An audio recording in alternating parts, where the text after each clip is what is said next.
Olá pessoal, tudo bem? Obrigado por mais uma vez estarem aqui comigo nesse programa, o Magno Talks.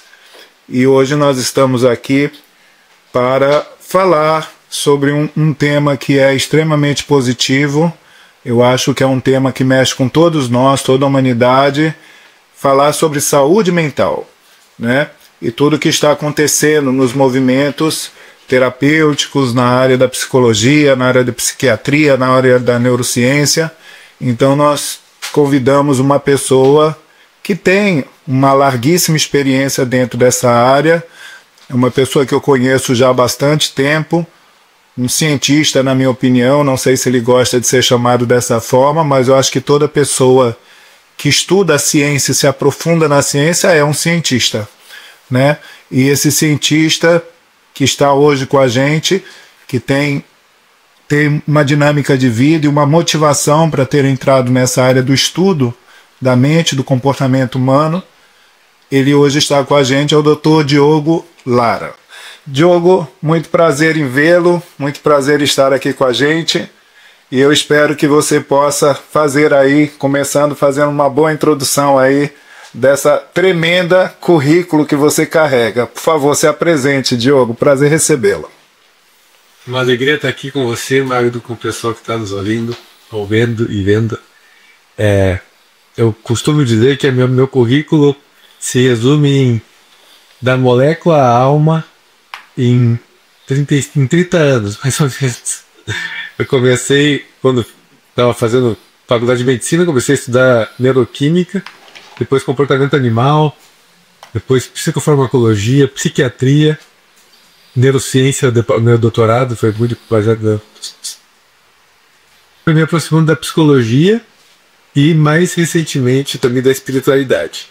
Então eu fui realmente do mais concreto até o mais abstrato desses. Enfim, agora estou nos 54. Estamos falando aí de 36 anos, na verdade, de neurociência, o estudo do cérebro, da mente, nesses tempos aí. 30 e poucos anos dedicado já a essa área. Em vários níveis dessa área, né? Eu tenho um currículo nesse sentido bastante completo, né? Assim, eu percorri por vários territórios, né? E hoje, na verdade, você falou de cientista, né? Eu também sou cientista, né? Mas a minha carreira de ciência foi principalmente até 2016, quando eu fui professor da PUC, titular, inclusive, e ainda tenho aí, estou muito bem ranqueado aí tem os rankings de cientista, né? Eu sou top 1% de ciência do mundo, que bacana, de citações, mas hoje eu me considero mais um curador. Curador, acho linda essa palavra, porque eu entendo que realmente nós temos que tratar a saúde mental como um problema de saúde e aonde as pessoas sim podem encontrar a cura.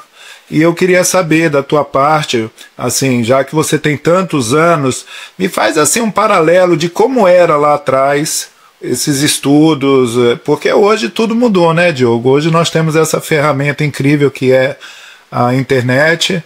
Essa ferramenta, ela é uma ferramenta que conecta todo mundo a todo lugar. Vamos falar, você teve visão também em relação a isso, mas fala aí um pouco de como foi lá atrás. O Diogo, que estudou medicina, dentro da medicina se especializou então na psiquiatria, não foi isso? Isso. Quando eu comecei psiquiatria, estava chegando a internet na nossa casa. Olha, recém tinha chegado, não tinha Google aí. Que incrível. Mas o que eu me lembro que foi muito impactante para mim chegar à internet em casa foi buscar artigos científicos na Biblioteca Nacional dos Estados Unidos, e eu era um rato assim, de biblioteca, ficava madrugadas, eu estava fazendo meu doutorado, e ali a internet já impactou muito o meu trabalho como estou fazendo doutorado, né? Mas na clínica, quando eu comecei a prática ali como residente de psiquiatria, não tinha nada de tecnologia, né? Na verdade, eu aprendi a psiquiatria clássica, que é a psiquiatria de diagnósticos e tratamentos farmacológicos, e também alguma coisa da psicologia tradicional, né? Psicanálise e terapia cognitivo comportamental. Mas eu logo comecei a ver que tinha mais coisa para estudar que tinha a ver com temperamento. Em algum momento eu tive uma aula muito impactante do Olavo Quinto, um cara que virou meu amigo, psiquiatra brilhante, que infelizmente faleceu em um ano passado.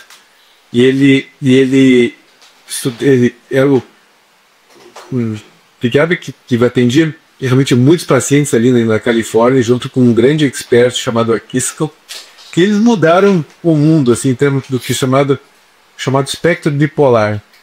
Em vez de se ver os transtornos como caixinhas, começou a se ver os transtornos como espectros, né? E por trás desses espectros tem o temperamento das pessoas. E aí eu mudei totalmente a minha maneira de medicar as pessoas. Eu passei a fazer um jeito de medicar as pessoas muito mais parecida com Hipócrates e Galeno, que era de equilibrar os humores do que de acertar o remédio pro sintoma. Eu considerava o sintoma, mas eu considerava a natureza da pessoa. Então o remédio tinha que encaixar com a natureza da pessoa. Daí eu publiquei meu primeiro livro, no ano de 2004, chamado Temperamento Forte e Bipolaridade. E trouxe o termo bipolaridade para o Brasil, né? Você fez esse estudo na Califórnia, é isso? Não, da Califórnia, veio da Califórnia, isso eu de uma linha que surgiu na Califórnia. Ok. O Olavo foi um dos pioneiros dessa área, e eu grudei nele, então eu aprendi muito rápido ali com ele, peguei as malandragens, porque tem muito jeito, muito cacuete clínico, né, para pegar. Tem coisas que a ciência não nos ensina. É verdade. Né? Tem coisas que são na prática, na clínica, na experiência. E o Olavo me passou muito disso aí. Então eu publiquei esse primeiro livro chamado Temperamento Forte e Bipolaridade. E o termo bipolaridade começou a crescer bastante no Brasil, né? Ainda é um tema forte, né? Enfim. Mas então essa foi a minha primeira fase da carreira. Mas até então a tecnologia não tinha mexido em grande coisa, né? E não tinha mexido nem nos atendimentos e nem pirado a cabeça das pessoas. É verdade. Porque começou realmente a pirar a história toda. Eu acho que o marco fundamental é 2007, quando chegou o iPhone. E por aí também chegou o Facebook, né? Até inicialmente todas as telas serem touch e o Facebook depois, né, mudar seus algoritmos. Claro, as coisas foram crescendo, mas nos últimos 5 anos realmente deu para ver, assim, teve também toda a pandemia, enfim, mas o que mais realmente impactou, parece, nos últimos tempos, essa bizarrice toda, assim, dessa distopia, né, da tecnologia, né?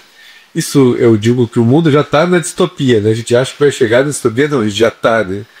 Então, isso tem realmente impactado muito os números, né, de saúde mental ou de doenças mentais do mundo inteiro só vem crescendo, os transtornos vão vindo cada vez mais precocemente e sintomas mais misturados.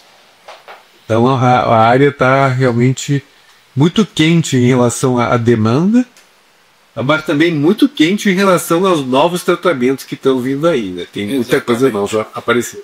Eu acho que muita coisa assim a nível terapêutico, obviamente mudou muito nesses últimos anos, né, utilizando essas ferramentas, e claro, tudo é observação.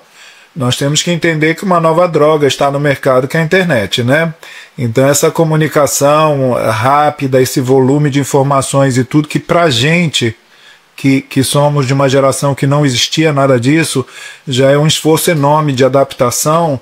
Imagine para aquelas pessoas que já estão inseridas nesse contexto, né? Eu tenho observado muito isso, inclusive no meu trabalho, que as pessoas, elas estão, os jovens sobretudo, eles têm um excesso de informação e isso às vezes tira o foco. Eu não sei se, por exemplo, essa questão que hoje todo mundo tem déficit de atenção, né? Pelo menos todo mundo se acha com déficit de atenção, não diagnosticado, obviamente, porque o diagnóstico é Instagram, é coisa que as pessoas ficam vendo, mas de uns anos para cá, todos nós muito preocupados com a nossa saúde mental, né? E comparando, obviamente, que muita informação distorcida, muita informação nada a ver, né? Se deixasse aí na farmácia liberado que nem aspirina, eu acho que as pessoas entrariam, compravam e começar a experimentar um monte de remédio. Mas a gente sabe que a medicina muitas vezes mascara o problema, cria uma falsa percepção às pessoas, e a cura em si fica sendo, na minha opinião, tá? Eu não sou dessa área, minha área é numerologia, mas também na minha área eu sou capaz de observar comportamentos, né, e toda essa mudança. E na minha opinião, assim, hoje nós vivemos uma situação de realmente não só encontrar o problema, diagnosticar de uma forma mais precisa o problema, né, sair da mão dos charlatões também, que tem muito charlatão em todas as áreas. Mas uma vez detectado, terapeuticamente, eu vejo que muitas pessoas têm sido curadas com técnicas diversas. Eu acho que é nisso que eu criei esse entrosamento tão positivo com você. Você é uma pessoa que tem uma cabeça... Para você ter ideia, eu tenho, acho que centenas ou talvez milhares de psicólogos e coaches que eu já atendi na vida. Mas na psiquiatria... Você é o terceiro psiquiatra que eu atendo com 40 anos de carreira. Então, assim, eu noto que você é uma pessoa muito mais flexível e com uma visão muito mais generosa sobre o ser humano. E quando foi que houve essa transição do psiquiatra que seguia as linhas, vamos dizer assim, acadêmicas, né, dos tratamentos, para esse Diogo que se atreveu a buscar caminhos e direções? Fala um pouco sobre isso, porque eu acho que aí é que está a grande virada de chave na sua vida, não é verdade? Isso. Então, a primeira coisa que enquanto cientista e enquanto estudando a psiquiatria, que está estudando psiquiatria, ficou claro em algum momento que o modelo da psiquiatria é um modelo com uma base científica muito frágil. Uhum. Existe um discurso de ciência e tal, mas o próprio conceito de transtorno mental ele é pouco válido do ponto de vista científico. Por exemplo, dois psiquiatras olhando o mesmo paciente podem chegar a diagnósticos muito diferentes. Isso não acontece na cardiologia ou na pneumologia ou no torrino. É verdade. Isso é falha da própria visão de como é que as coisas acontecem. E a psiquiatria é muito perdida também porque ela faz uma lista de sintomas. Então, para essa categoria de sintomas tem isso aqui. Você acabou de falar de déficit de atenção, por exemplo, né? E daí dá uma confusão, né? Transtorno de déficit de atenção é uma coisa. E hoje as pessoas têm tido o que eu chamo de dificuldade de se concentrar, que não é um transtorno no sentido de uma doença, que é o TDAH real, tem uma base de herança familiar, genética, enfim. Mas isso que está acontecendo agora, essa distratibilidade generalizada, é uma poluição mesmo, um ruído de estímulos, né? E que afeta o cérebro, sim, mas não é o transtorno de déficit de atenção e hiperatividade. Né? É que a pessoa fica realmente com ruído mental e tem dificuldade de se concentrar. A gente já falava isso, eu estou com dificuldade de se concentrar. Não, agora tem déficit de atenção. É verdade. Essas misturas começam a acontecer, muito propagadas. Enfim, a internet, principalmente as redes sociais, ficam jogando um monte de termos sem muita seriedade, né? É como hoje, todo mundo se acha um tanto quanto autista, todo mundo se acha um tanto quanto, sabe? É uma terminologia assim que é tão excessivo para justificar coisas que eu vivi, e você viveu, e que outros viveram nas suas épocas, e que como a gente não tinha essa contaminação de informação, a gente convivia com os nossos problemas de uma forma muito mais natural, né? A gente lembra que lá no passado, quando você estava parado, quando você estava na vida preocupado, com depressão, a mãe chegava e dizia: vai lavar aquela roupa lá no tanque, daqui a pouco você tá bom, né? Então a terapia materna era diferente na nossa época. Claro, não estou dizendo que a doença não existe, lógico que existe, mas não era essa coisa. Eu acho que as pessoas têm uma necessidade de se sentir especiais através de serem portadoras de determinadas deficiências. Parece que ser normal não é especial, entendeu?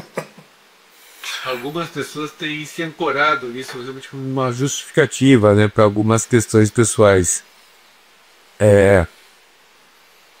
Mas então, eu diria que a minha virada de chave principal foi quando eu saí dessa hipnose da psiquiatria tradicional, porque ela é muito forte, né? Ela fica batendo todo dia no consultório, desse remédio, desse transtorno, né? O representante de remédio, enfim.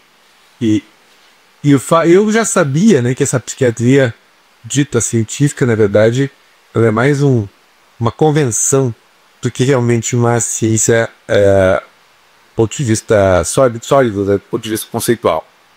Então eu comecei, tanto que a minha parte de pesquisa foi entender a mente a partir de dimensões e não a partir de categorias. E esse foi um trabalho que eu fiz assim longo, e que chegamos a 10 dimensões principais da mente nesse trabalho. E inclusive as pessoas podem fazer um teste rapidamente sobre essas dimensões do aplicativo Símbolo, que a gente vai falar depois. Ok? Mas a grande mudança para mim foi que não importavam muito os sintomas da ADC. O que realmente importava é o que tinha acontecido com ela, o que aconteceu na vida dela. E isso gera memórias, gera registros, padrões.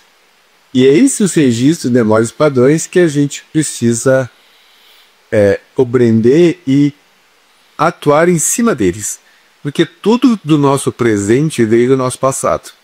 Ok? Tem algumas terapias que dizem, vou tratar do presente para frente. Tudo bem. Do ponto de vista de eficiência, eu vejo que o mais fácil, o mais rápido, o mais profundo é, cadê? Onde é que está a dor, o furo da bala? Onde é que está o que se chama de núcleo organizador? Por exemplo, uma criança que tinha 2 anos de idade, os pais foram passar 6 meses longe, deixaram com alguém, depois voltaram, essa criança tem uma marca ali. E essa marca pode ter grandes consequências na vida dela, e a partir dali ela tem que fazer uma série de defesas, estratégias para se sentir aceita, ou digna de amor, enfim. Estou dando um exemplo, né? Se você não saca essa história, você vai ficar tratando as outras coisas como sendo as mais importantes. Mas ali, geralmente tem algum evento, a chave é bem o primeiro núcleo organizador, chamado núcleo organizador. Qual é o trauma, o drama que essa pessoa viveu? Seja uma mãe distante, uma escola que tinha bullying, um pai muito exigente, ou, enfim, um ambiente caótico. Seriam aquelas feridas emocionais que a gente escuta muito falar, mais ou menos isso? Acho que é um termo bastante bom para isso aí. E tem feridas que ficam cutucando diariamente, né, o que eu chamo de dramas, e tem traumas, né, situações pontuais que quebram. Claro. Por exemplo, a perda de uma mãe por 5 anos de idade, eventos pontuais, mas muito intensos. Então esses são eventos traumáticos. Quase todo mundo que aparece no meu consultório, eu olho a história, vai ter algum evento traumático ou dramático, a partir do qual tudo começou a se tomar um caminho diferente. Então, o que acontece? As técnicas de processamento de memórias, que são, do meu ponto de vista, a maior evolução da psicologia desde Freud, você vai nessas memórias e processa elas. Você descarrega o sofrimento que está guardado nessas memórias. E a pessoa desobstrui a sua energia vital. Assim, ela sente um alívio muito profundo quando passa por essas técnicas de processamento de memórias.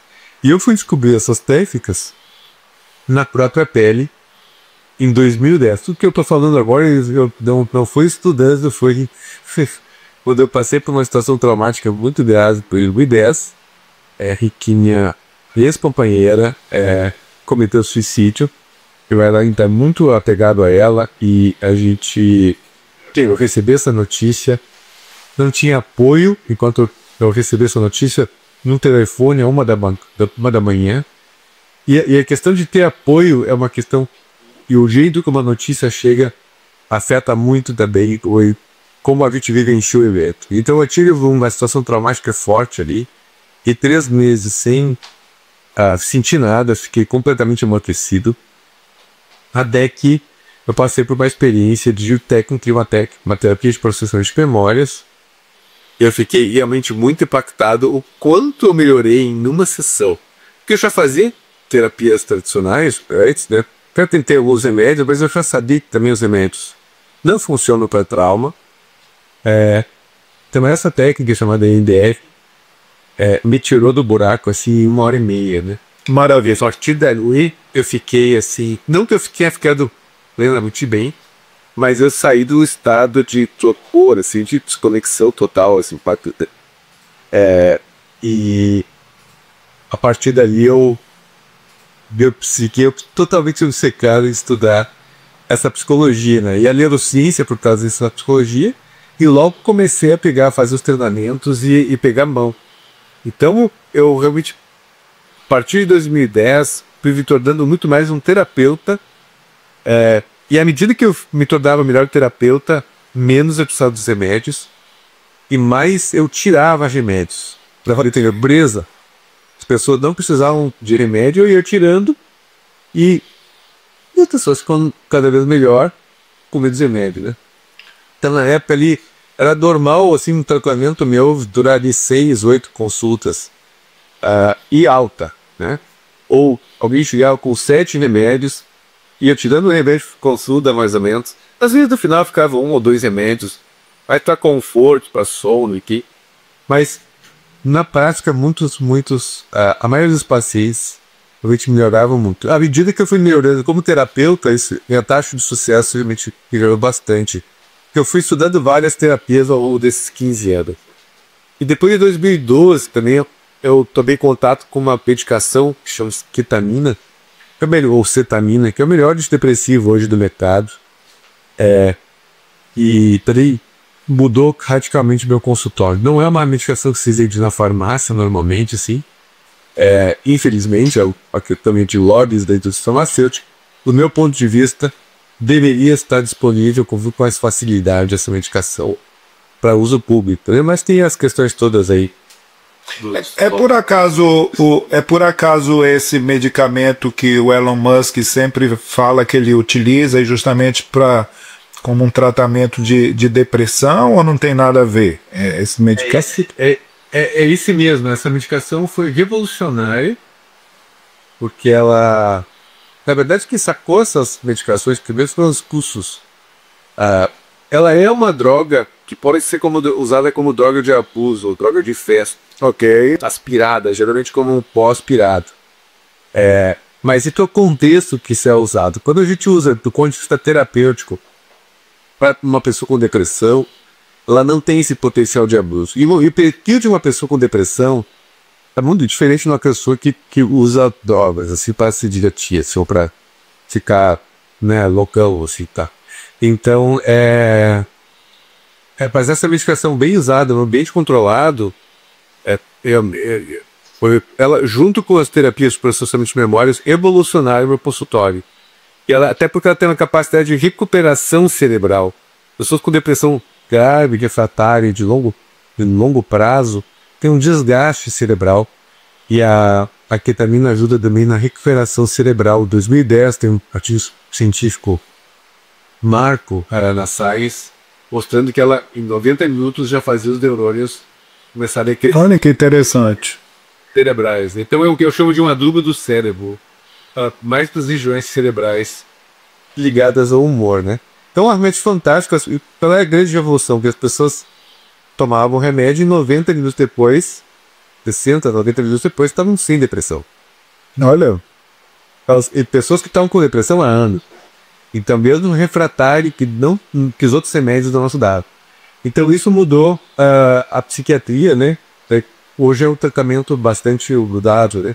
Tanto injetável quanto intranasal. E eu coloquei em 2012, 2013, a versão do uso dessa medicação de modo sublingual, que no meu ponto de vista é uma das melhores maneiras de usar. Mais efetivamente. A minha é muito segura, como um remédio normal. Você toma 3 vezes por semana, bota embaixo da língua e o outro se engole. Só que os psiquiatras em geral não têm essa mão, não sabem fazer dessa maneira. ou prefere fazer a via subcutânea em uma dose mais alta. Eu também faço, eventualmente, se eu acho que é indicado. Ou indico alguém para fazer. Mas são usos diferentes, né? Mas é uma medicação incrível, né? Então, essas duas mudanças, a partir dessas duas revoluções que eu chamo, que é da terapia de processação de memórias, que são curativas, e a ketamina, que também é curativa e restaurativa, a gente pode falar em cura e crescimento, que eu chamo, né? E nos últimos anos, tem crescendo também a área dos psicodélicos como um todo, né? Que na verdade a ketamina é o primórdio disso aí.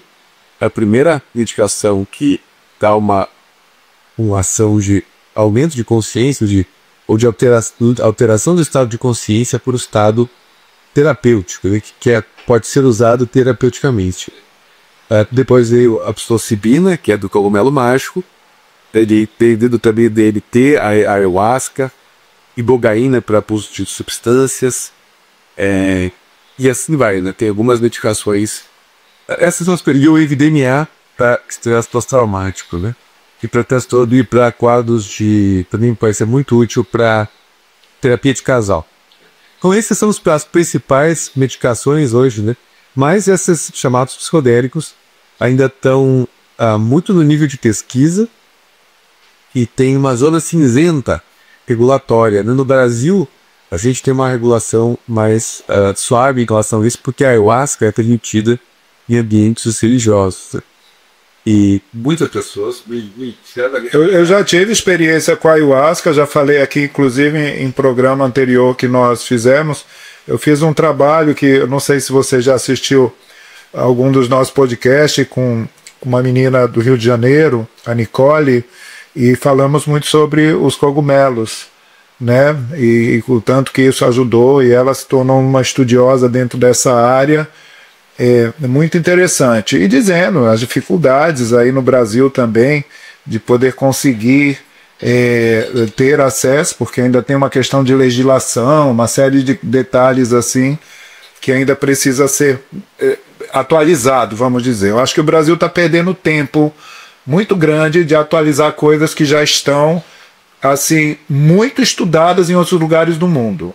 Eu acho que existe um conservadorismo exagerado para coisas que são incríveis. É como a utilização dos subprodutos da cannabis. Poxa, aqui na Europa você usa isso, você compra, você vai no médico, ele receita. Agora em São Paulo é que foi liberado isso por ordem de um governador, quer dizer. Mas existe tantas ferramentas. A experiência que eu tive com a ayahuasca, a primeira vez que eu tomei a ayahuasca, cara, eu fumava 2 maços de cigarro por dia. Eu parei de fumar cigarro nesse dia. Você acredita um negócio desse?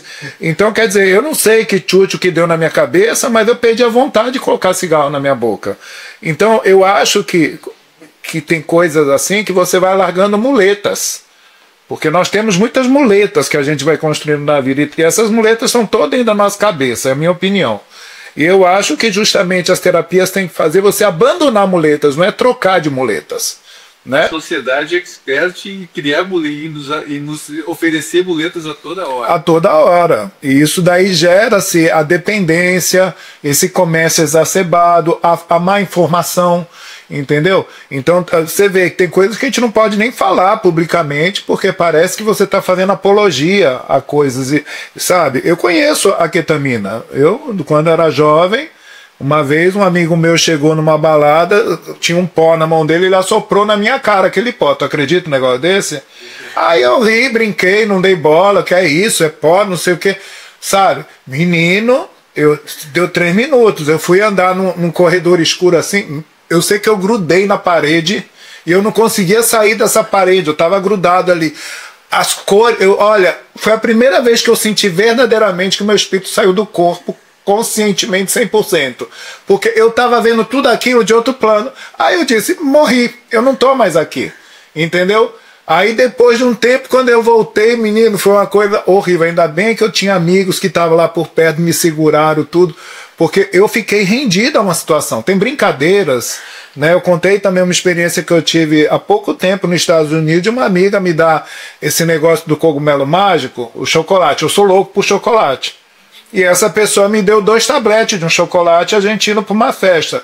Menino, depois que eu comi, que ela me contou o que era. Até ali tudo bem, não fez nada. Quando eu cheguei nessa festa, fiquei grudado numa cadeira, meu irmão, que para me tirar dali, olha, que mal-estar. Que viagem horrível aquela que eu vivi. Mas eu entendo que a diferença entre o remédio, a cura e o veneno é a dose. Né? Então eu acho que às vezes as pessoas pecam nisso, é a dose exagerada das coisas. Eu sou muito sensível, eu não posso ter dose muito alta das coisas.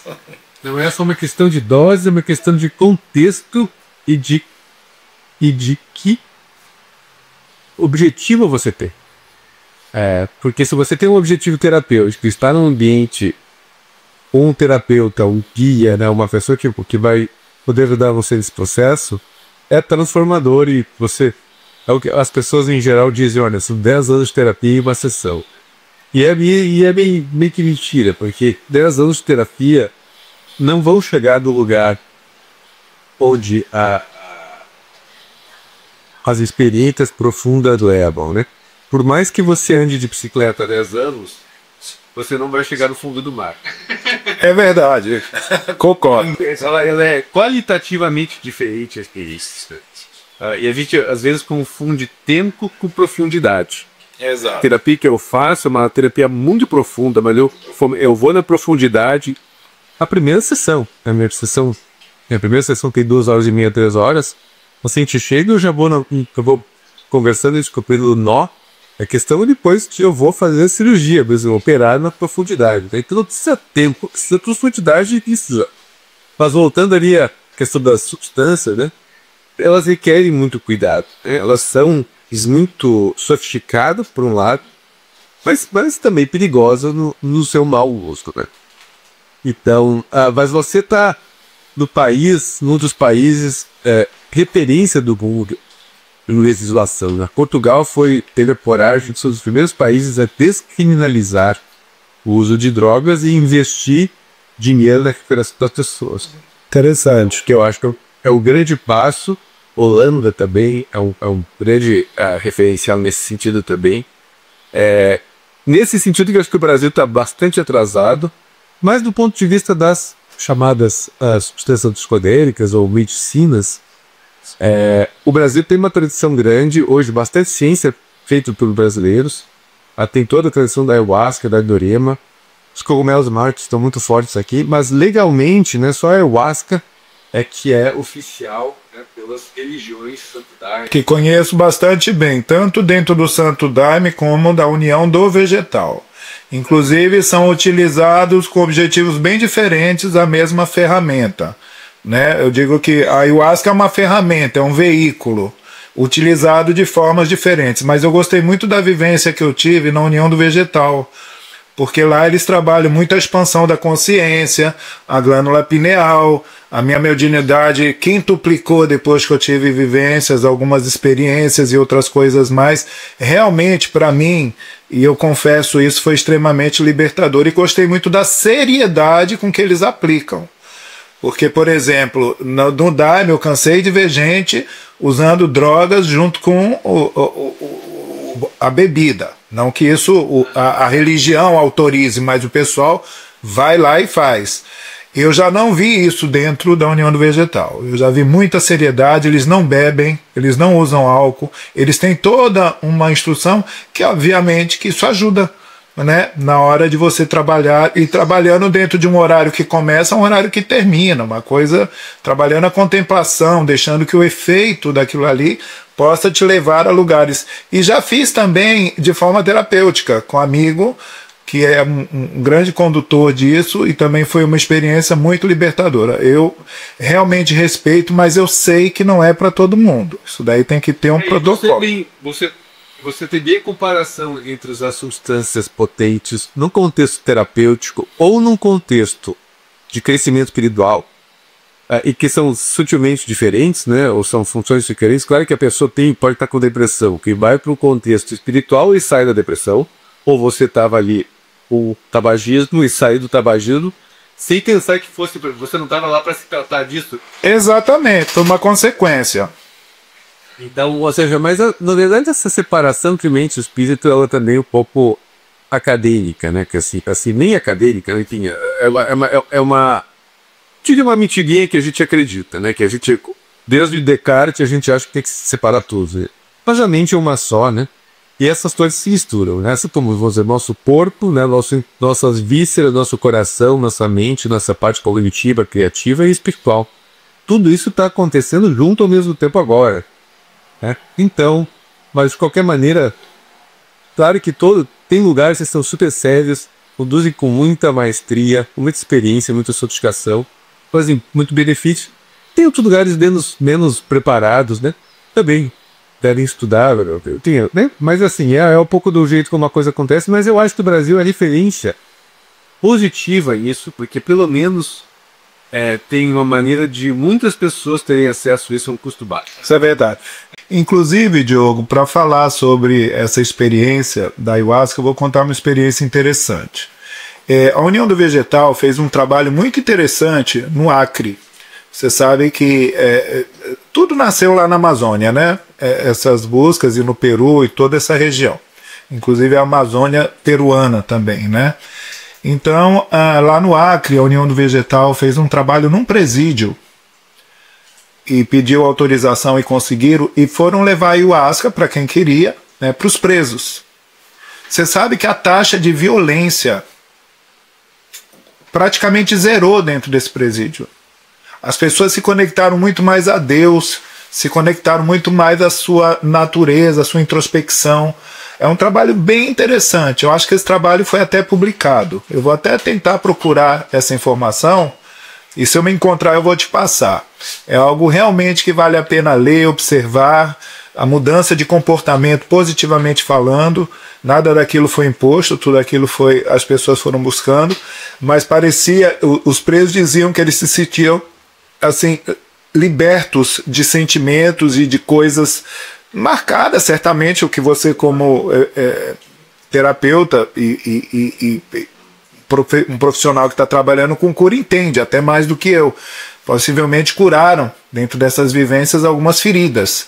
E essas feridas refletiram como pessoas mais, vamos dizer, civilizadas e aptas a conviver em sociedade. E é bem interessante isso. Mas, continuando... Uma das visões mais contemporâneas da violência, né, e da delinquência é transtorno mental, né? As pessoas passaram por privações graves, geralmente que primeiros meses de vida, mães que usavam drogas, que tinham pouquíssimas condições, contextos de apoio. É uma manifestação de transtorno mental. Só que daí vai lá o sistema judiciário, a questão de proteção das outras pessoas, e carcera. Mas as pessoas são tratáveis, né? A maioria dessas pessoas são saudáveis. Então, mas você toca um ponto que eu acho que é fundamental a gente trazer aqui o ênfase, que é: hoje, a maioria dos quadros da arte, seja nesse participante, qual é a exceção? Os quadros psicóticos, principalmente esquizofrenia, alguns casos de transtorno bipolar grave, tipo 1, autismos graves do tipo. E alguns de déficit de atenção, transtorno de déficit de atenção puro, né, mais genético. Mas juntos eles vão aí a 3, 4% das pessoas, 5% das pessoas. Tirando esses 5% das pessoas, os outros quadros, todos psiquiátricos, são curáveis. Já existem soluções com bastante evidência científica, inclusive, só que, infelizmente, o problema hoje é ou é legal, uma situação como essa, por exemplo, dos psicodélicos, ou é desconhecimento. As técnicas de processamento de memórias que eu estudei, que depois desenvolvi, e que treino terapeutas para fazer aplicar essas técnicas, elas resolvem quase todos os problemas psiquiátricos. Que fantástico. Em 4 ou 5 sessões. Meu Deus. Então é muito revolucionário isso que a gente está vivendo, né? E uma sessão de psicodélico bem aplicada em vídeos terapêuticos pode ser uma sessão que muda completamente o caso, né? Então, e já tem boa evidência científica para isso. Em muitos casos vão precisar, mas nas sessões, mas a gente tem solução. O que a gente sabe é que o que não resolve são os remédios psiquiátricos normais. Eles melhoram, eles ajudam no gerenciamento dos sintomas, mas eles não levam à cura. Então, eu digo que hoje a gente tem duas psiquiatrias. Uma que é voltada a manejo de sintomas, que é 99% dos psiquiatras, e outra que é cura e crescimento. Que daí eu diria que é muito mais psicólogos estão nesse território aqui, e muitos dos que são e quem está trabalhando com psicodélicos e faz terapia de processação de memórias e usa os psicodélicos, né, tá trabalhando no sentido de cura, né? Seja no ambiente espiritual, né, o mundo vegetal, por exemplo, seja no ambiente terapêutico. Mas a grande questão é que a gente está numa zona cinzenta hoje do uso dessas substâncias, né? Você pode comprar legalmente. Eu já usei várias delas em vários contextos. Na Costa Rica, no Peru. Tem um cacto também que se utiliza, né, no México, se eu não me engano. Isso, tem o peyote, que é do México, tem a huachuma, que é o cacto do Peru, que eu pessoalmente tive uma experiência maravilhosa e eu acho dos mais terapêuticos, então, da Costa Rica e do Peru. Então elas são incríveis, assim. Então o que eu fiz, na verdade, quando eu estudando toda essa psicologia de ponta, com neurociência, com experiência clínica e fazendo meu processo terapêutico. Exato. Eu, depois dos últimos tempos, eu passei por várias experiências de diversos psicodélicos e eu fiz uma espécie de engenharia reversa da experiência psicodélica, sem a necessidade de usar psicodélicos. Que legal. Eu acho que eu diria que é hoje o meu trabalho que eu mais me orgulho. E é o trabalho que eu consigo ensinar o terapeuta em 20, 30 horas de treinamento. Ele consegue aplicar essas técnicas, né, bastante bem, e vai resolver a maior parte dos seus casos do consultório. Claro que tem alguns casos mais complicados.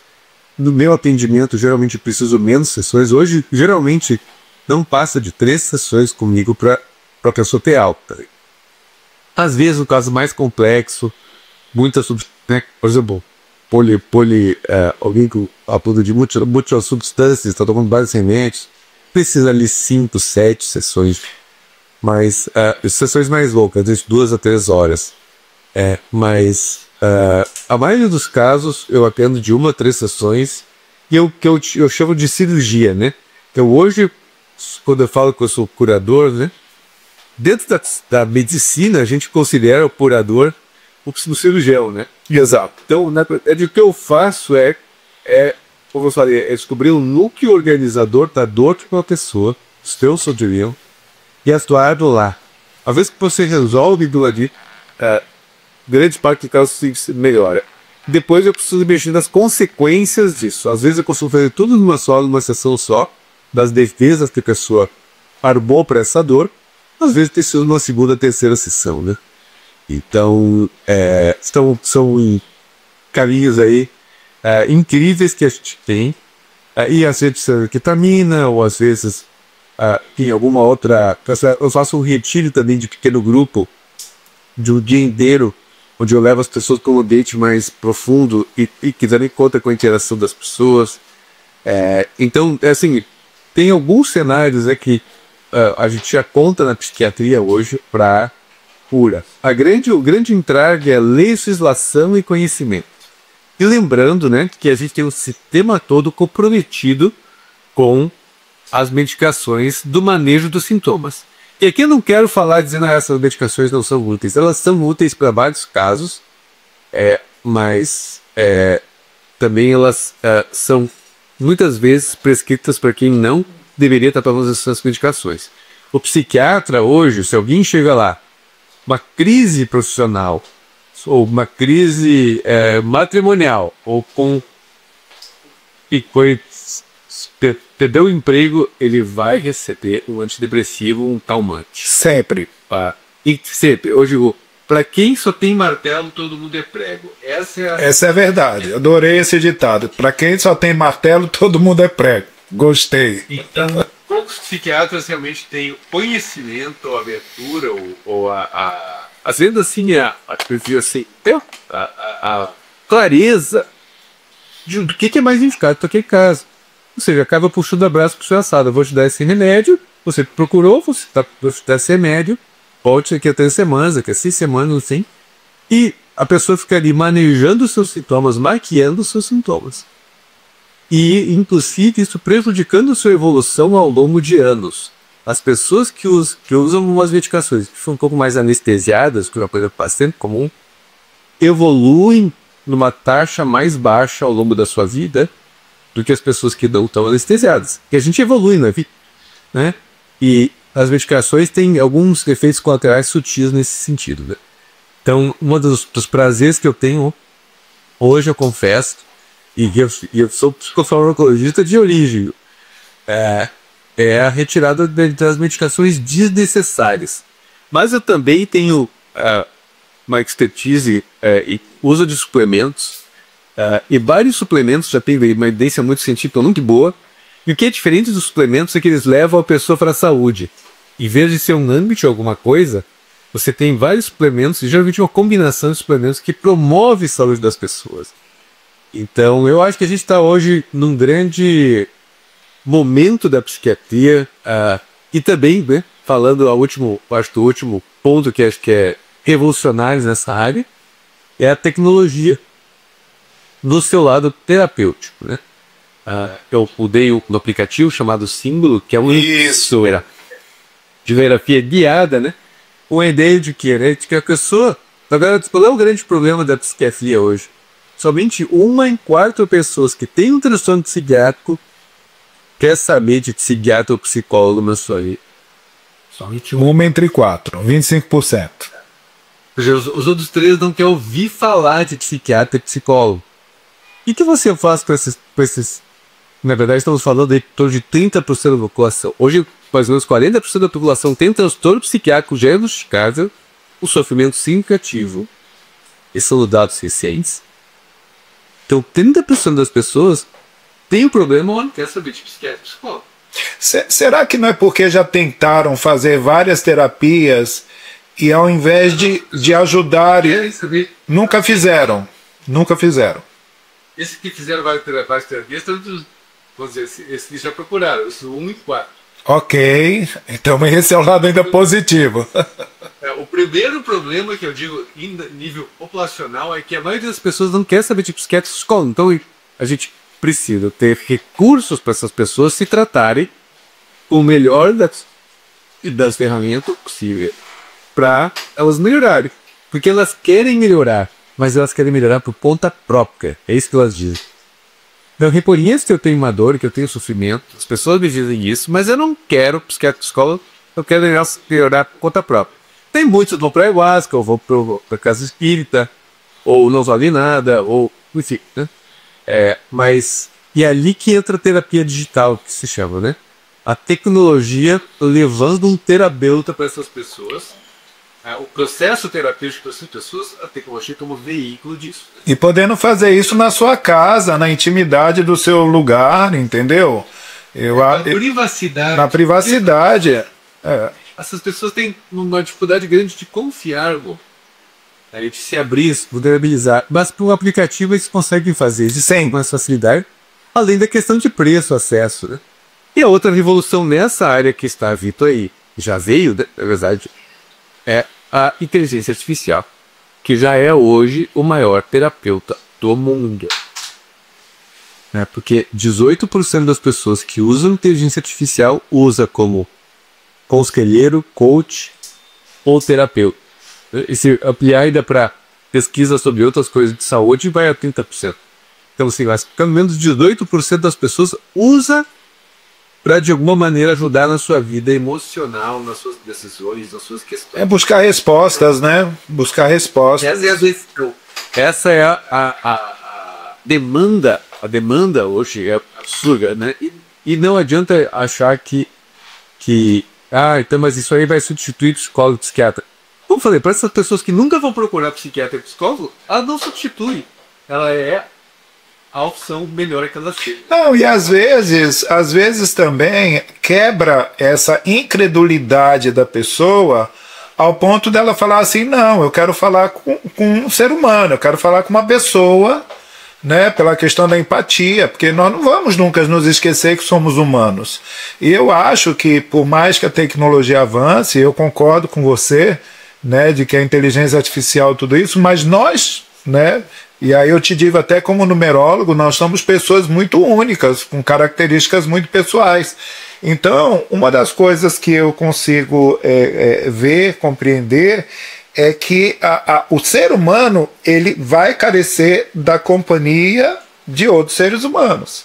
Ele vai carecer dessa atenção. E eu acho que essa proposta da Símbolo, né, e também temos que falar do Incidelic, né, que é justamente a técnica que você desenvolveu, exclusiva e sua, que eu tive a honra já de fazer algumas aulas, mas eu sou um péssimo aluno, você sabe disso, né? Mas eu quero evoluir porque eu acho que esse Incidelic que você criou, além da formação de terapeutas, eu acho uma ferramenta maravilhosa para quem está buscando o seu autoconhecimento.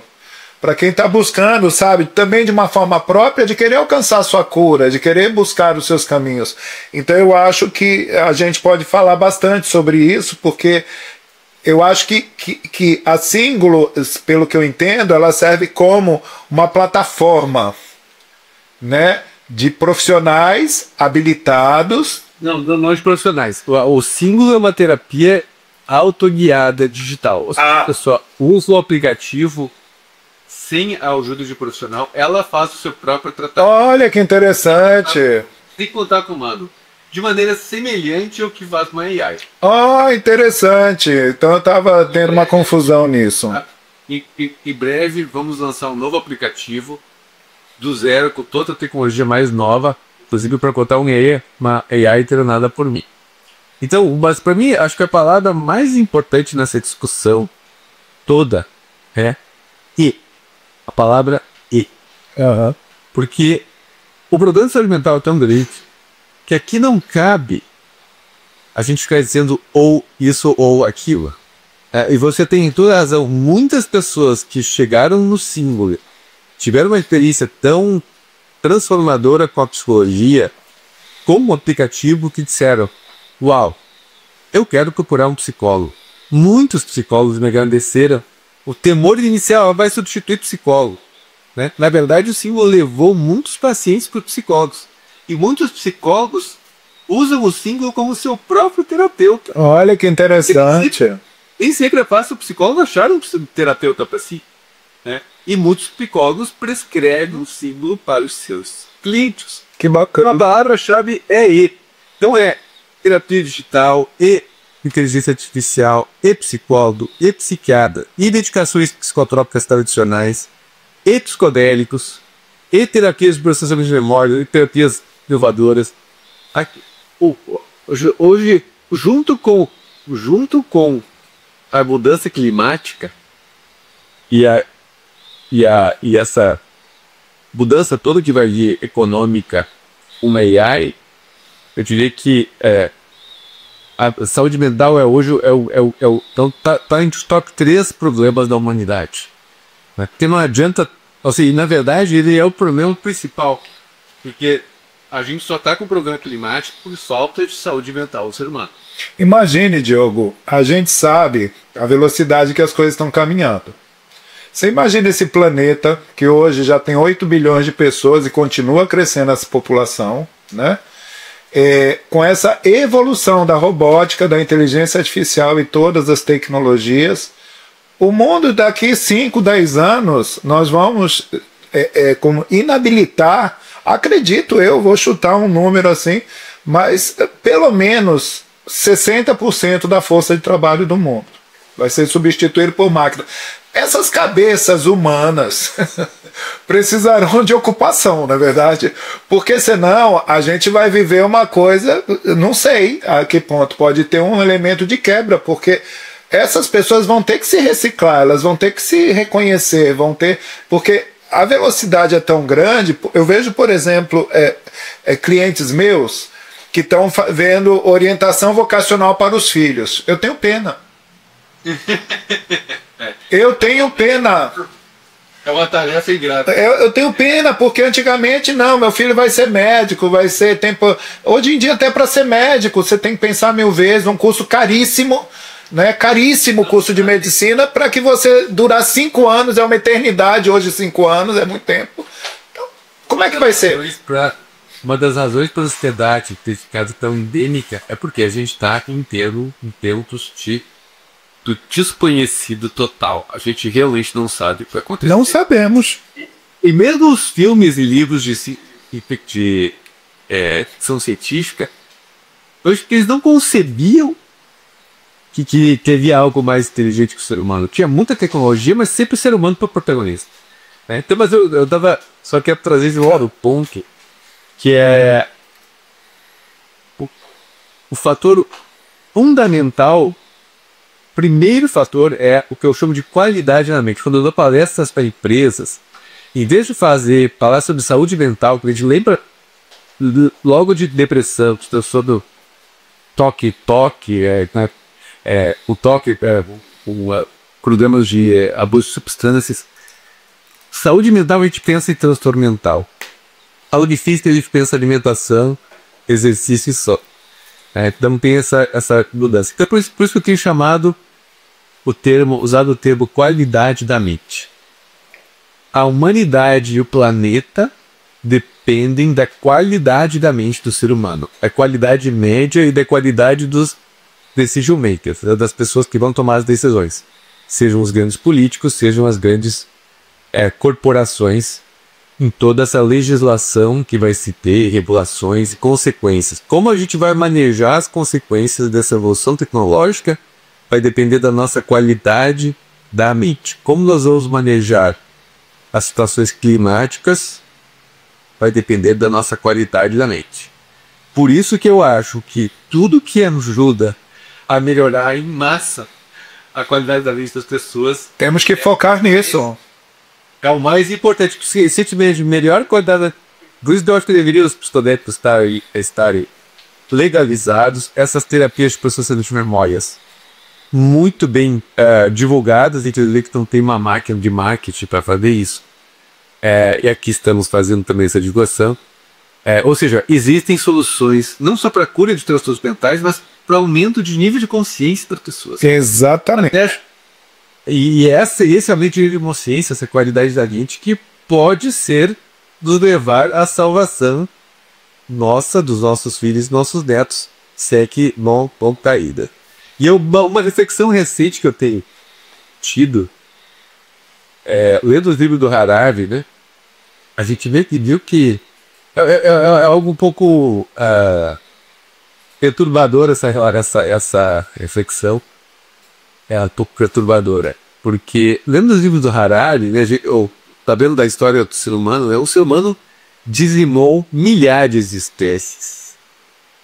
Milhares de espécies ao longo dos seus 150 anos. Inclusive, dizimou 5 espécies Homo, né? O Neandertal, o Homo habilis, os outros. Os anteriores, todo mundo foi. Então tipo, os contemporâneos deles, todo mundo perdeu pro Homo sapiens, né? Exatamente. Que o humano acabava com uma boa parte das faunas e toda a consequência climática. Talvez o ser humano consiga a proeza de eliminar a si mesmo. Distinguir a si mesmo. E a outra questão dessa história é que talvez... Aí entramos no papo da quinta dimensão, tá? Depois, esse é outro papo. Porque pra mim, quando o povo fala em quinta dimensão, sabe o que eu entendo? Que a humanidade vai se aniquilar.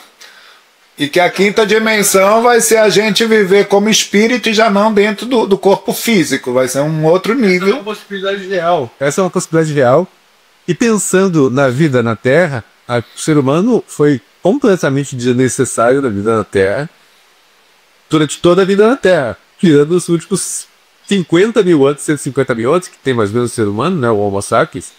Mas nos últimos 10 mil anos que o ser humano realmente resolveu bagunçar o coreto. Não, e nos últimos 100 anos então, meu amigo. Eu tô com 62, viu? O que eu já vi nesses 62 anos eu fico chocado. Se diz. Sim, né, que a velocidade vai constar por ele também tão muito. Mas acho que o marca 10 mil anos atrás, mais ou menos, que o ser humano inventou a agricultura, né? Começou a dizer essa terra é minha. Porque ali o ser humano se desconectou da natureza. Quando ele se colocou sobre a natureza. Eu mando na natureza, eu controlo a natureza e essa terra é minha. E ali mudou completamente o paradigma da relação com a natureza. Eu não sou natureza. Quantos seres humanos se consideram parte da natureza? E pensa sobre isso. Eu acho que só as pessoas que buscam espiritualidade têm esse entendimento. Quem não busca espiritualidade, quem ainda está na religiosidade, ainda está preso na matéria. A espiritualidade que te dá uma compreensão de que somos da natureza verdadeiramente, o fruto de tudo isso. Mais do que isso, se você toma lá ayahuasca ou São Pedro, Guachuma, lá no meio da floresta ou na montanha, você não tem outra escapatória a não ser reconhecer profundamente que somos só mais uma expressão da natureza, como qualquer outro. Nós reconhecemos e reconectamos com a natureza. Uma das coisas mais bonitas que o psicodélico traz é a recuperação, a restauração dessa consciência de que nós somos uma expressão da natureza, que a nossa mãe é a mãe natureza. Que bacana. Linda mensagem. E me fale então, falamos do símbolo, né? Agora eu gostaria que você falasse sobre essa formação que está liberada aí para quem quiser fazer. Claro que eu acho que você está abrindo grupos, né, de tempos em tempos, mas é o Incydelic, né? Vamos falar sobre isso, porque eu acho isso eu acho uma coisa genial.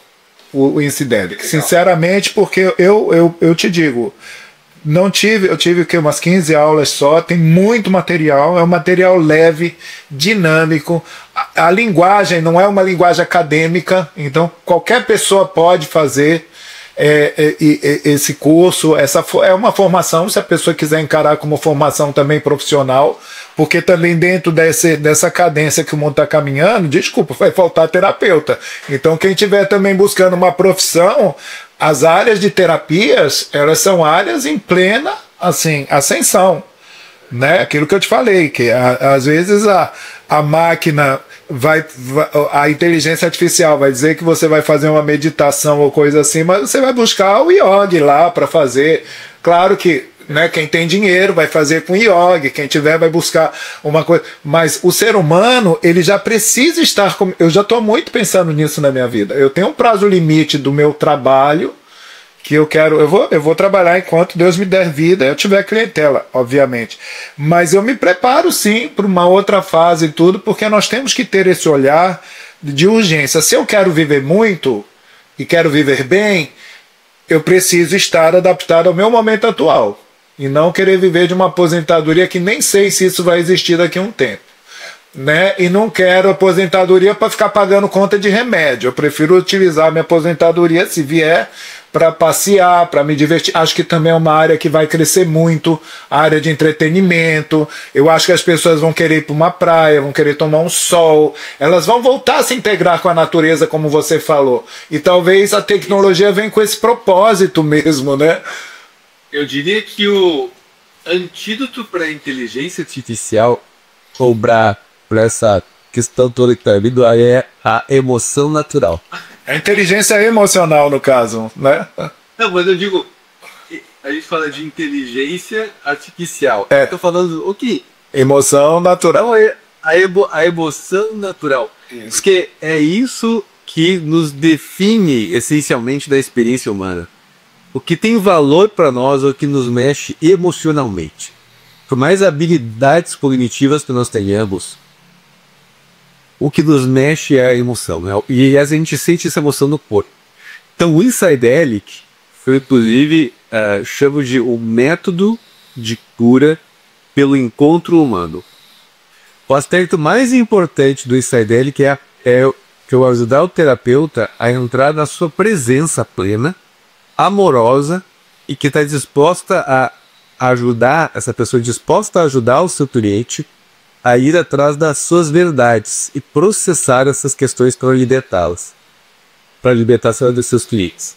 Então, é essa presença do terapeuta, junto com uma técnica muito sofisticada e precisa, que faz essa mágica do encontro humano acontecer. Eu sou quase suspeito para falar, eu ainda sou feliz. Assim, eu vejo meus colegas psiquiatras, né, zumbis, né, sem gosto pela vida, sem, já não tolero, estão ali só como uma máquina de prescrever remédio, não tem mais nenhum entusiasmo, ânimo de fazer a sua profissão. Então, para ganhar dinheiro mesmo, pagar as contas. Vejo isso muito acontecendo nos psiquiatras, enfim, da minha geração aí. Acho que muitos estão. O fato é que tudo ficou muito mecanicista e bitolado. Eu, quando recebo cada paciente, eu tenho brilho no olho, sabe? Qual a história que... É uma delícia. É igual fazer numerologia. É um livro novo que você está abrindo, que você está lendo, que você está pesquisando. Cada vida tem uma história. Eu me sinto como é um privilégio de poder não só ouvir aquela história, mas poder intervir naquela história de maneira curativa. Dá um sorriso na alma, sabe? Então, eu acho que esses aspectos profundamente humanos, emocionais, afetivos e espirituais são exatamente os aspectos que a inteligência artificial não pega ainda, ou simula em algumas situações. A criatividade tem alguns aspectos que está pegando também. Então, vamos dizer, mas a criatividade considera da cognição, vai do território, vamos dizer assim, da cognição, né? A parte da inteligência mais linear, a raciocínio, e a parte da criatividade. Elas ficam bastante criativas, né? Tanto que é uma crise toda da indústria criativa. Mas o afeto, o amor, né? A conexão humana, a conexão com a natureza, a espiritualidade, são as grandes bolas da abelha, eu acho, para a nossa humanidade. E felizmente temos, como eu falei, as ferramentas, os meios de fazer isso, né? Então, só que agora que é uma questão da gente poder divulgar e vivenciar essas curas em nível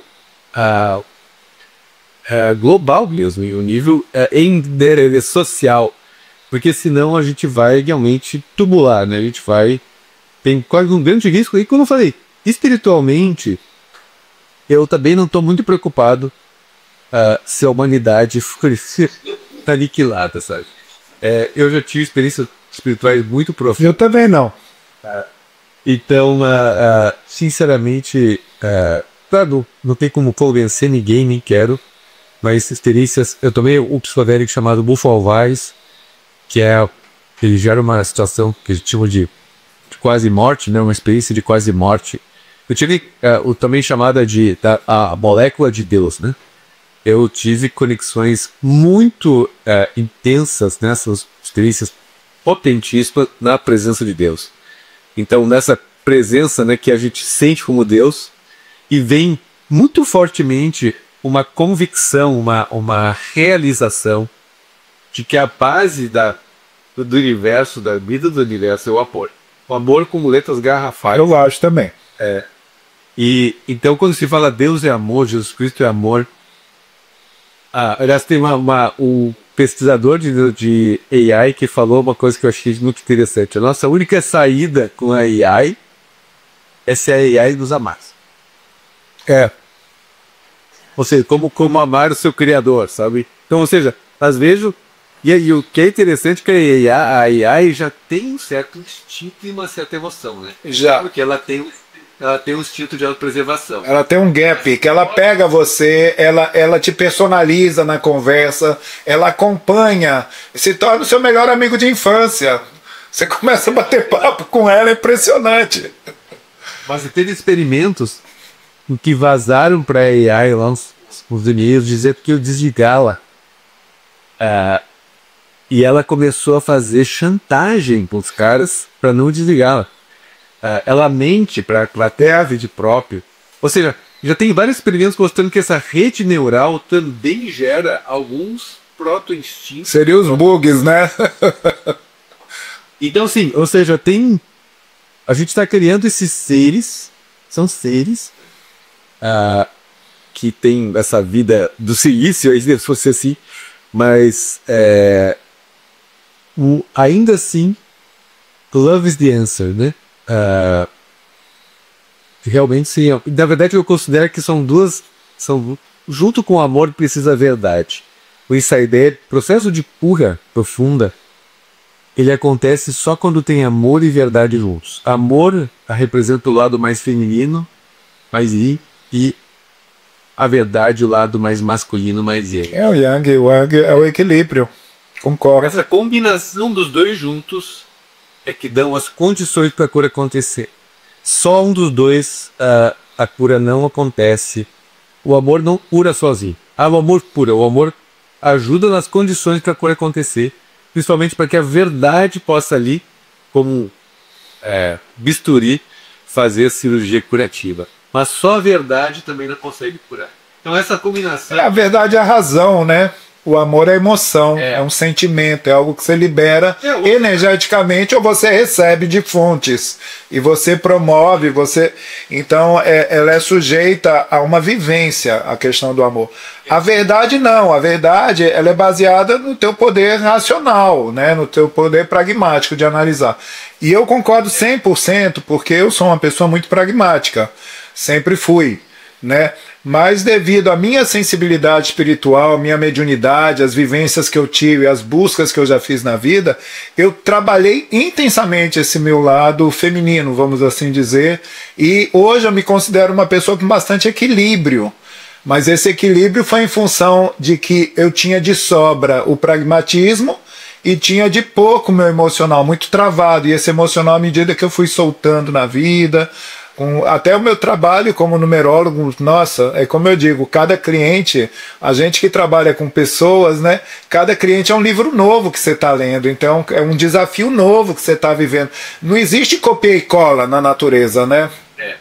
Agora, uma coisa importante, eu tenho um trabalho que eu ajudo tomadas de decisão, como uns tomadores de decisão muito racionais, né? Que as CEOs, o time procura, e com algumas questões que se começa com saúde mental, alguma coisa assim, ou depressão, infelicidade, o que for, mas depois eles começam podem trazer algumas questões de tomar de decisão. E uma das meus principais trabalhos com essas pessoas muito racionais é eles se darem conta que além da sua mente racional, ele tem uma mente criativa e intuitiva,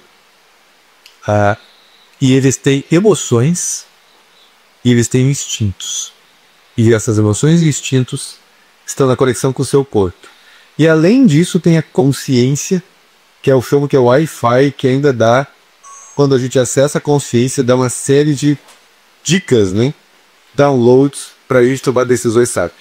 Então eles saem de uma mente muito hipertrofiada na razão,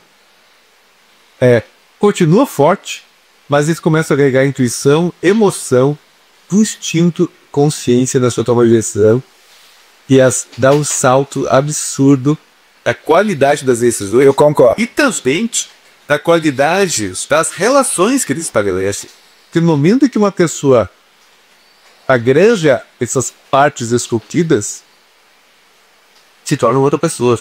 E as pessoas sentem, né? O que está acontecendo? Eu vi que o fulano está diferente, né? Agora estou sentindo ele.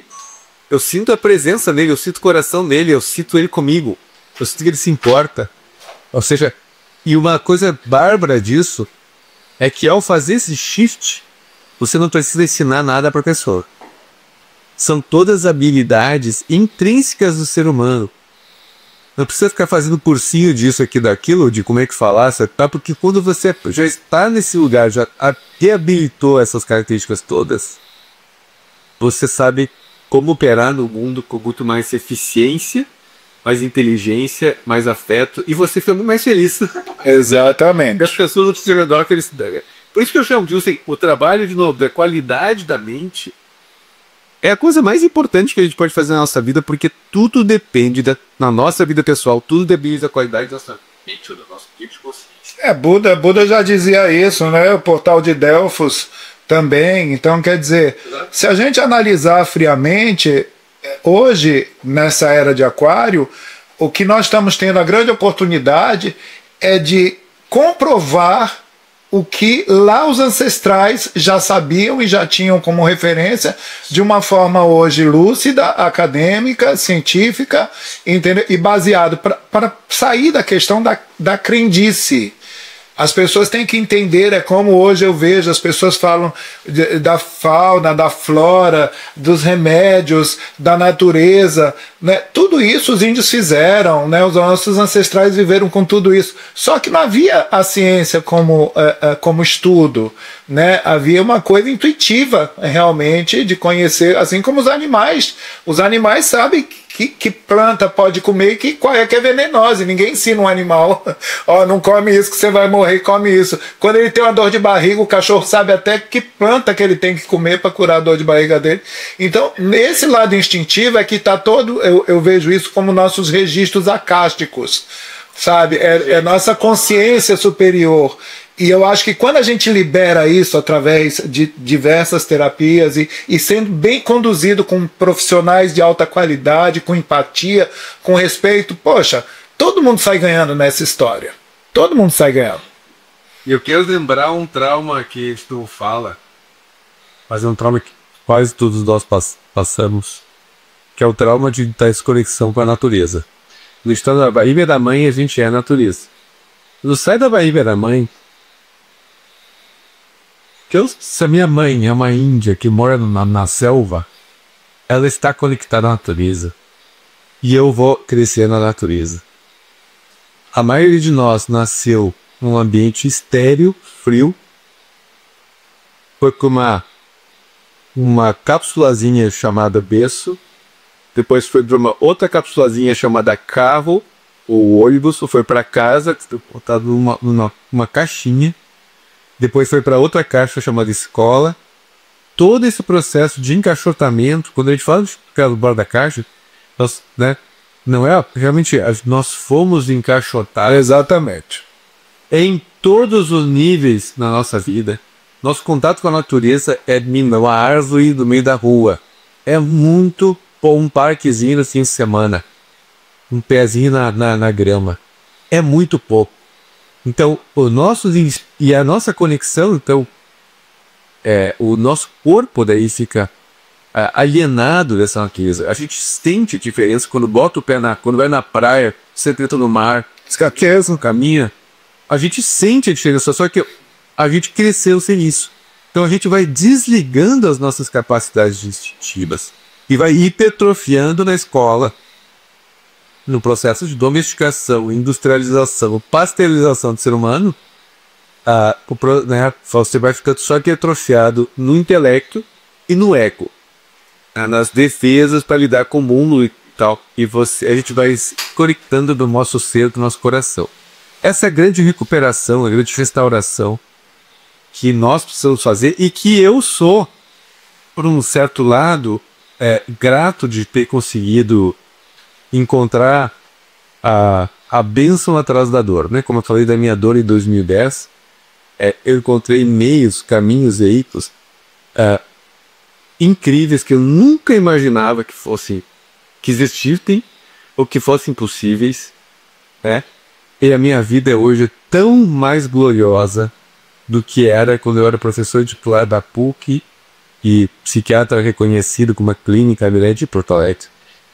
Quer dizer, hoje moro em São Paulo, mas ou seja, a experiência de estar vivo é muito diferente. É o renascimento que a gente vive na vida porque se permitiu, né?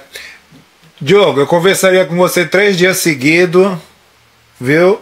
E eu espero que você tenha a oportunidade de dar um pulo aqui em Portugal em breve para a gente fazer uma outra live. Eu acho que você sabe, nós temos muito que conversar, temos muito que tratar.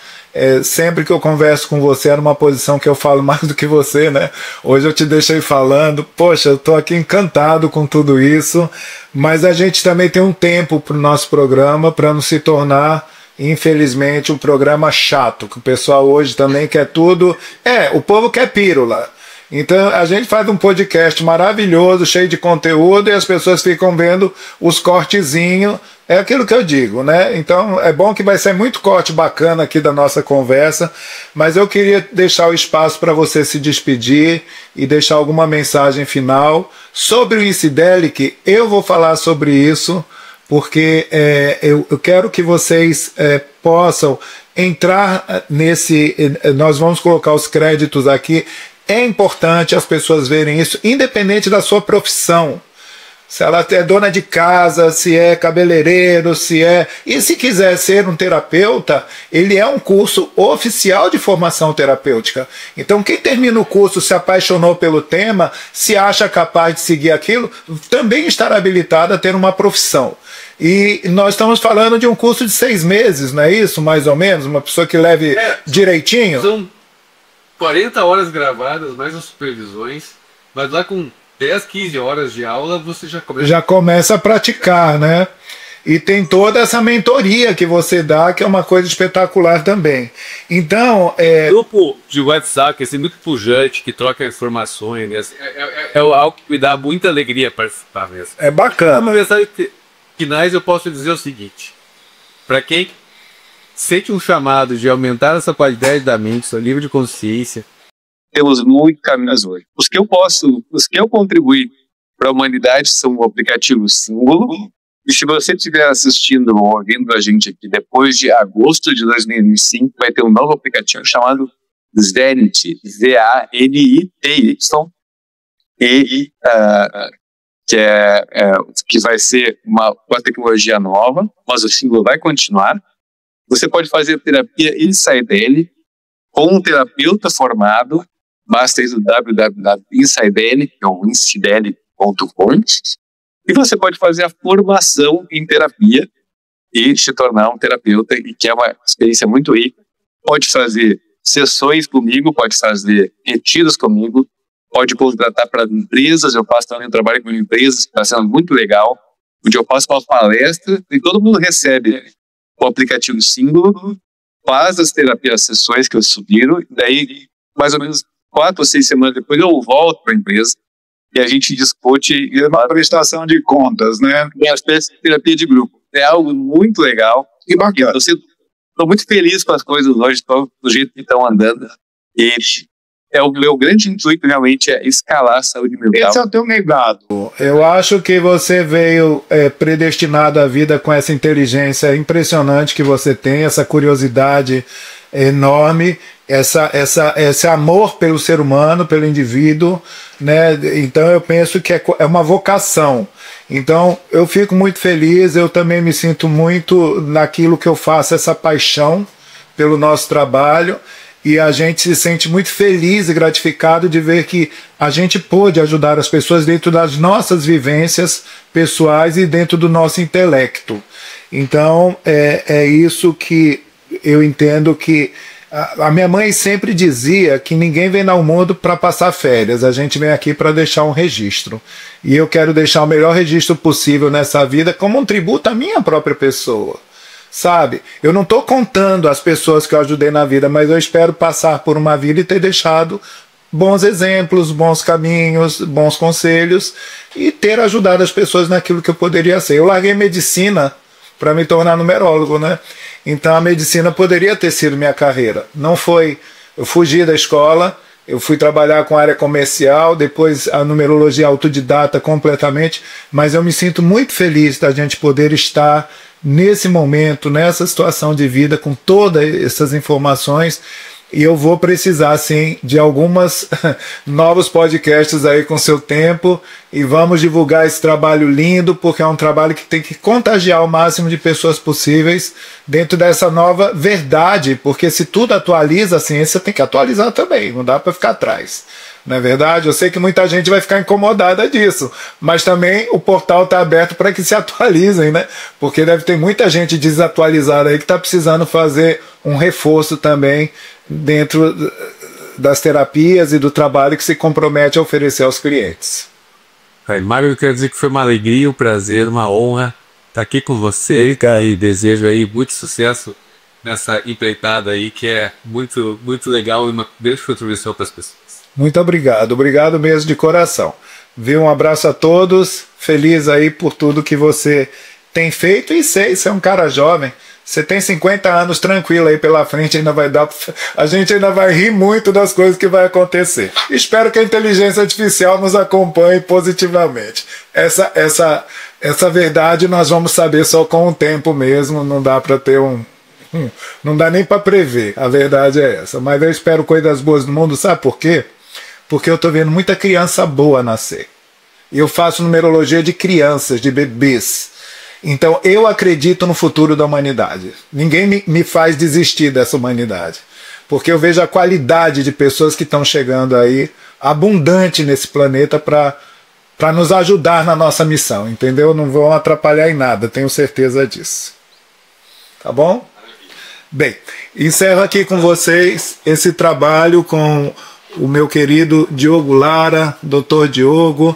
Todos os créditos serão colocados aí à disposição. Eu peço a vocês que se interessem por esse tema. Vocês viram, num rápida situação, o tanto de terapias para a quantidade de pessoas com problemas diferentes, né, que vai desde pessoas que têm problemas com autismo, que têm problemas com drogas, que têm problemas... Gente, problemas, todos nós temos problemas. Se não tivéssemos, não seríamos humanos, seríamos uma IA, não é verdade? Então, aproveite de estar com toda essa informação super atualizada, porque o Diogo é um homem atualizadíssimo. Então é informação fresca, que qualquer um pode ter acesso, bastando ter a curiosidade intelectual de ir atrás do seu autoconhecimento de uma forma super proveitosa. Então obrigado por tudo e aguardo vocês no nosso próximo podcast. Um beijo. Fiquem bem.